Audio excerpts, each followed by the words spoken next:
Congress. Russia had played a role, obviously a large role, in defeating Napoleon.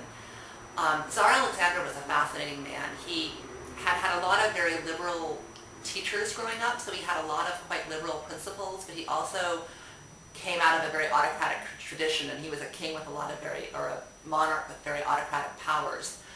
So he was an interesting sort of mix of progressive ideas and then very autocratic ones, all sort of mixed together, and it was very hard to know exactly which way he'd jump and where he'd be headed. And he was a quite quixotic man.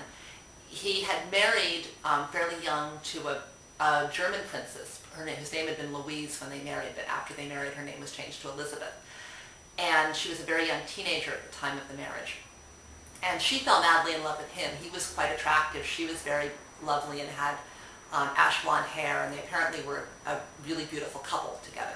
But the marriage was not successful. She realized quite early after she came to the Russian court, and she basically left her life behind in Germany and was in this alien country with a new language.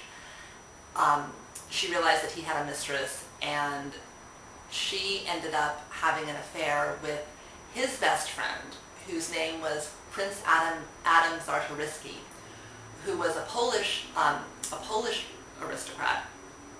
Adam Czartoryski had been sent to Russia as a young man, as in effect a hostage to keep his family from making trouble about having a free and independent Poland.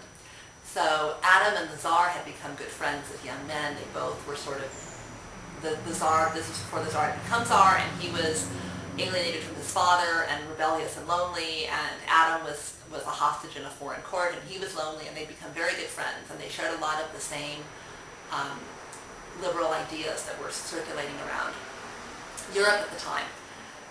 So when Adam and the Tsarina Elizabeth fell in love, the Tsar actually sort of turned a blind eye to it. I mean, it was his best friend and his wife, but he had a mistress, and he didn't seem bothered by it, which is it's fascinating in and of itself. And then Elizabeth had a child.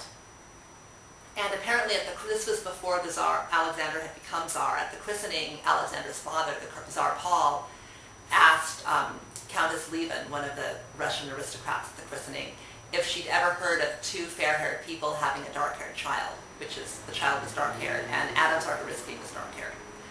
So it was quite obvious that the Tsar at least had figured out that his grandchild was probably not legitimate. So Adam Czartoryski was quickly packed off away from court. But then after Tsar Paul died, he was actually assassinated, and Alexander became Tsar. He recalled Adam.